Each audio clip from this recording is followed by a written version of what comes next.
Assalamualaikum warahmatullahi wabarakatuh. Perkenalkan, nama saya Panca Joko Yosiko Yasin dengan NPM 20101084 dari kelas B. Di sini saya akan membahas materi mengenai UCP 600 dan kepailitan dari mata kuliah Hukum Dagang.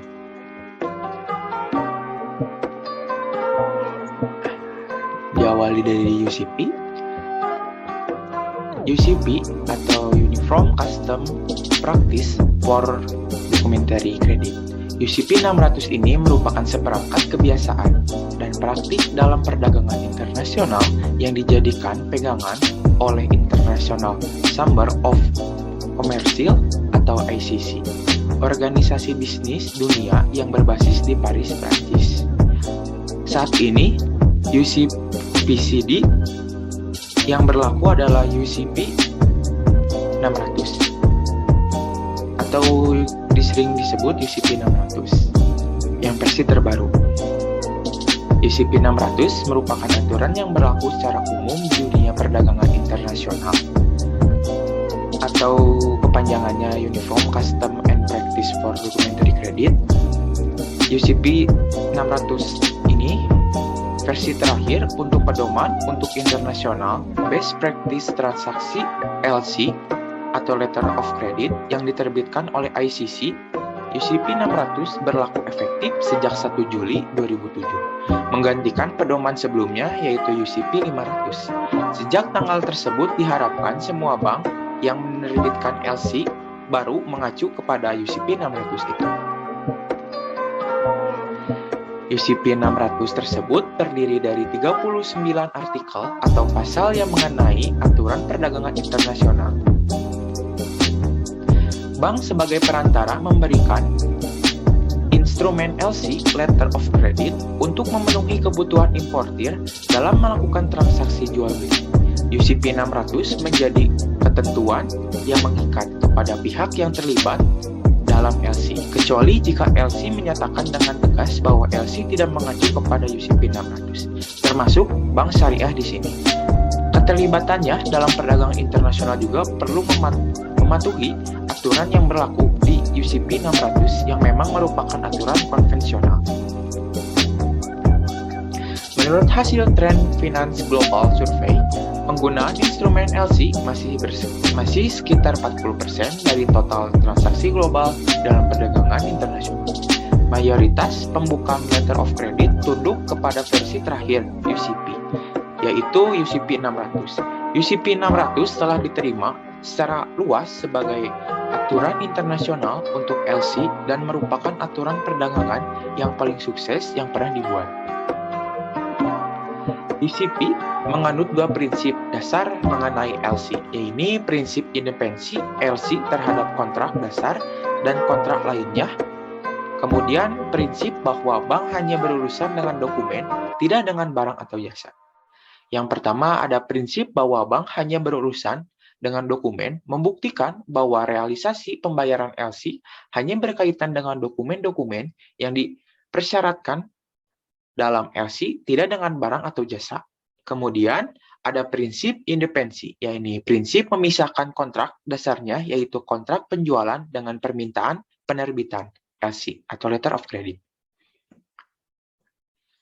Kemudian ada kaitannya UCP, Letter of Credit, dan Incorem.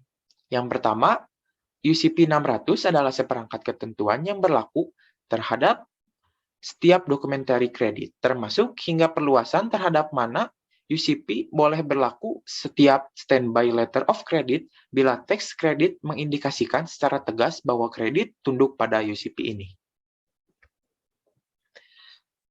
UCP mengikat kepada semua pihak kecuali dengan tegas dimodifikasi atau tidak diberlakukannya oleh kredit. Menurut ACC, standby credit of letter of credit yang dimaksud dalam definisi UCP 600 adalah setiap perjanjian tanpa memandang apapun atas permintaan dan instruksi seorang nasabah atau atas kemampuannya diri sendiri. Kemudian Incorem merupakan satu kesatuan sistem yang mana tujuannya agar perdagangan internasional bisa dilakukan dengan lancar tanpa adanya kendala yang dapat dapat memperhambat prosesnya. Hal ini sebagaimana adanya pada Inkorem yang mengatur tentang istilah-istilah. Jadi, komunikasi yang dilakukan penjual dan pembeli dapat berjalan baik, serta mengatur hak dan kewajiban mereka. Kemudian, letter of credit merupakan jaminan tertulis dari sebuah bank kepada seller atau beneficiary atas permintaan buyer atau application account untuk melakukan pembayaran, yaitu membayar, mengakses, atau menegosiasi wesel sampai dengan sejumlah uang tertentu yang telah ditetapkan sebelumnya atas dokumen-dokumen yang diisyaratkan yang disyaratkan dalam suatu jangka waktu tertentu. Kemudian kepailitan.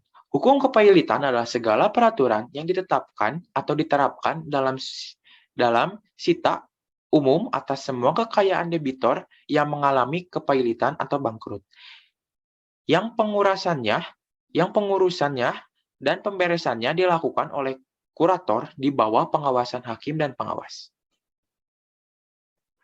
Kepailitan adalah suatu kondisi atau keadaan ketika pihak berhutang atau debitor, yakni seorang atau badan usaha tidak dapat menyelesaikan pembayaran terhadap utang yang diberikan dari pihak pemberi utang atau kreditur.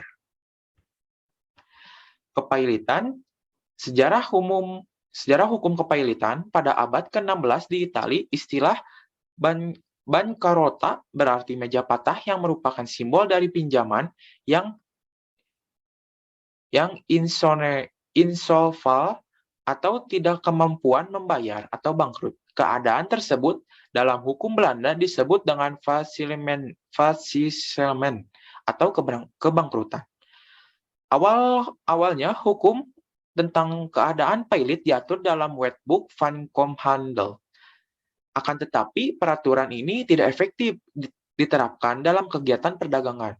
Bagi pedagang, kedua peraturan ini berlaku untuk orang yang bukan pedagang. Pada umumnya, perusahaan dapat masuk ke jurang pailit dapat dipengaruhi oleh banyak faktor, seperti ketidakmampuan pemilik perusahaan dalam mengelola perusahaan menjadi suatu hal yang sangat fatal, yang dapat membawa perusahaan ke jurang kepailitan. Pada umumnya, bagi perusahaan yang baru, cenderung kurang hati-hati dalam mengelola perusahaan, sedangkan bagi perusahaan yang lama, sulit menangkap permintaan konsumen. Serta kurangnya kepekaan terhadap kebutuhan konsumen dan juga kurang mengamati gerakan pesaing juga dapat membuat perusahaan pailit sebab perusahaan menjadi kurang kompetitif dan tertinggal jauh sebab tidak mampu bersaing dengan perusahaan lainnya. Serta berhenti melakukan suatu inovasi perkembangan teknologi. Inovasi saat ini sangat cepat dan tepat, di mana barang yang ngetren dapat muncul kapan saja sesuai dengan kondisi masyarakat pada saat itu, dan apabila perusahaan tidak melakukan inovasi terhadap barang atau produknya, maka akan ditinggalkan sebab sudah tidak sesuai dan tidak relevan dengan permintaan konsumen. Pengusaha tidak boleh berhenti berinovasi agar tetap eksis dan juga tidak terkena pailit demi kelangsungan usahanya. Seperti yang disebutkan dalam pasal 1 Ayat 1 Undang-Undang Nomor 37 Tahun 2014 yang dapat memutuskan bahwa suatu perusahaan itu pailit atau tidak hanya dapat dilakukan oleh pengadilan niaga, yang mana terdapat syarat dan prosedur yang harus dipenuhi terlebih dahulu. Serta dalam pasal 2 ayat 1 Junto pasal 8 ayat 4 Undang-Undang Nomor 37 Tahun 2004 menyebutkan bahwa permintaan pailit yang dilimpahkan kepada pengadilan niaga harus dapat memenuhi sejumlah syarat seperti adanya permohonan pernyataan pailit dari lembaga terkait. Kemudian adanya debitur yang mempunyai 2 atau lebih kreditur dan tidak membayar lunas setidaknya satu utang atau yang telah jatuh waktu dan tidak dapat ditagih dinyatakan pailit dengan keputusan pengadilan baik atas permohonannya sendiri maupun atas permohonan satu atau lebih dari krediturnya. Kemudian adanya kreditur yang memberikan pinjaman utang kepada debitur dapat berupa perseorangan maupun badan usaha yang terdapat sejumlah utang yang telah jatuh tempo dan tidak dapat ditagih. Serta dalam proses pengajuan kepailitan kepada pengadilan niaga harus diajukan oleh pihak-pihak yang telah ditetapkan oleh Undang-Undang Nomor 37 Tahun 2004, yakni dalam hal debitur adalah untuk kepentingan umum dapat diajukan oleh Kejaksaan dan Bank Indonesia.